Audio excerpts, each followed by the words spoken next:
ओ मंच पर विराजमान आदरणीय आचार्य जी, सम्मानित शिक्षकगण, प्रतिदिन हम तपोनिष्ठ पूज्य आचार्य जी के वचनामृत से लाभान्वित हो रहे हैं। कल हमने पूज्य आचार्य जी से श्रवण किया, तेन त्यक्तेन भुंजी था माँ गृधः कस्य स्विद्धनम, कि हम त्याग पूर्वक उपभोग करें। परमपिता परमात्मा ने इस सृष्टि का निर्माण करके हम सबके लिए त्याग दिया। इसी प्रकार से जीवन में हम किसी भी वस्तु का उपभोग करें, किसी की वस्तु को छीन करके उसका उपभोग न करें, अपितु त्याग पूर्वक, कोई प्रसन्नता से किसी चीज़ को हमें प्रदान करता है, त्यागता है, तो त्याग पूर्वक जब उपभोग करते हैं तो निश्चित रूप से हमें सुख लाभ होता है। और किसी के धन का लालच नहीं करना, लोभ नहीं करना है। ये भी हमने कल पूज्य आचार्य जी से श्रवण किया। बहुत सुंदर कथानक के माध्यम से हमें पता लगा कि जब हम बिना लोभ के संतोष के साथ जीवन यापन करते हैं तो उसका लाभ, उत्तम सुख लाभ होता है। आज एक पुनः नए विषय के साथ मैं निवेदन करूंगा पूज्य गुरु जी से कि वो हमें लाभान्वित करें। पूज्य आचार्य। आदरणीय श्री आचार्य नंदकिशोर जी, अध्यापक वृंद, आज देश में एक महामारी चली हुई है, जिस महामारी से सारा देश संत्रस्त है। और संत्रस्त भी इसलिए है कि इस महामारी का प्रत्यक्ष प्रभाव देखने में आ रहा है। बहुत सारे व्यक्ति प्रतिदिन मर रहे हैं। इस बीमारी के कारण देश में त्राही त्राही मची हुई है और हरियाणा दूसरे नंबर पर इस बीमारी द्वारा ग्रसित है। कोरोना नामक यह बीमारी जैसे जैसे बढ़ रही है वैसे वैसे इसके उपाय किए जा रहे हैं, लेकिन उपाय कारगर कम हो रहे हैं। फिर भी हम इस बारे में आज देखते हैं कि आयुर्वेद क्या कहता है। स्वास्थ्य के बारे में आयुर्वेद का क्या विचार है। महर्षि चरक ने विचार किया कि मैंने इतना बड़ा चरक शास्त्र लिख दिया स्वास्थ्य के बारे में, देखी तो सही क्या लोग उस पर अमल कर रहे हैं, उसका कुछ प्रभाव लोगों पर है। तो उन्होंने एक पक्षी का रूप धारण किया और एक पेड़ पर जा बैठे। उधर से नदी में स्नान करके वैद्यवाग भट्ट आ रहे थे, उनके साथ कुछ उनके शिष्य भी थे। चले आ रहे थे वैद्य जी।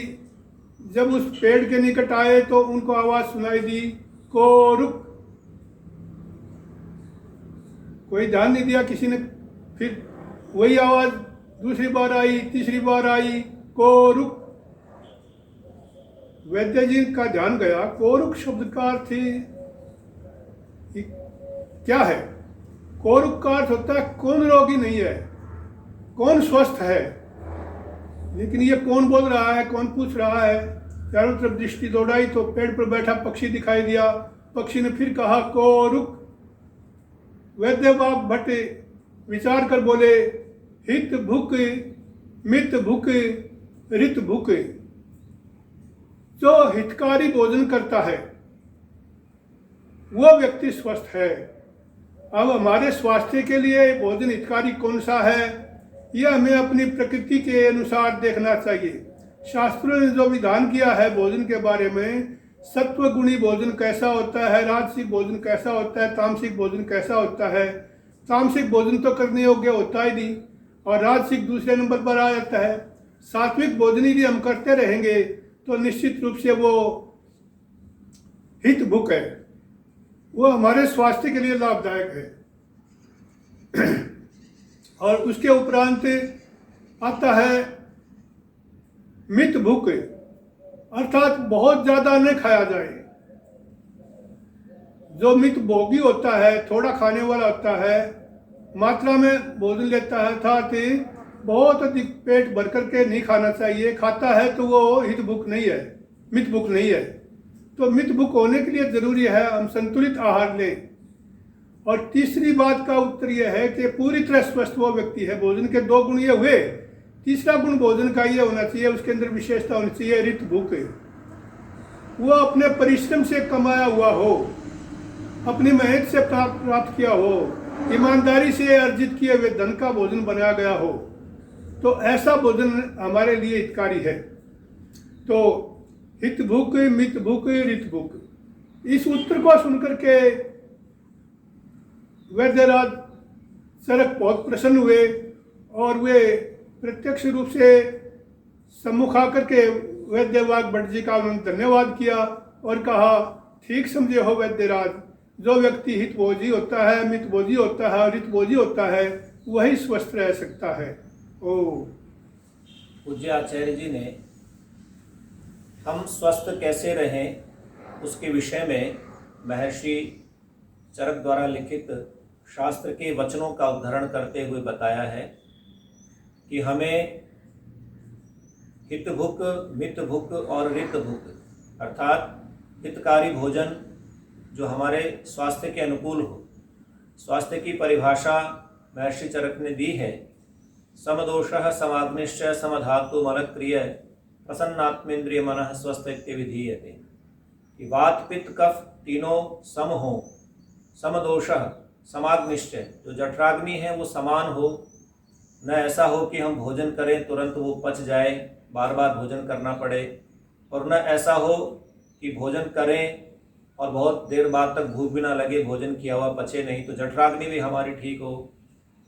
और समधातु, जो 7 धातुएं हैं शरीर के अंदर वो समान हो। असमान धातुएं शरीर में होती हैं तो हमारा स्वास्थ्य खराब हो जाता है।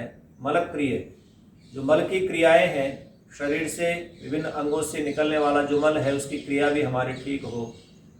आत्मा, इंद्रियां और मन ये प्रसन्न होने चाहिए। इंद्रियां स्वस्थ होंगी तो हम स्वस्थ रहेंगे, मन प्रसन्न है तो हम स्वस्थ रहेंगे, और आत्मा में प्रसन्नता है तो निश्चित रूप से हम स्वस्थ रहेंगे। तो प्रज्ञापराध से बचते हुए कि हम ऐसे आहारों का सेवन न करें जो हमारे लिए नुकसानदेह हों। पूज्य आचार्य जी का बहुत बहुत धन्यवाद। इस कोरोना काल में जो चीज़ें इस प्रकार से घट रही हैं उसका जो कारण है कि हम अपने स्वास्थ्य के प्रति सचेत नहीं हैं। गुरुकुल विश्व भारती रोहतक के संस्थापक पूज्य आचार्य जी ने हमें मार्ग निर्दिष्ट किया है, उसके लिए हम बहुत बहुत आभार और धन्यवाद करते हैं। ओम।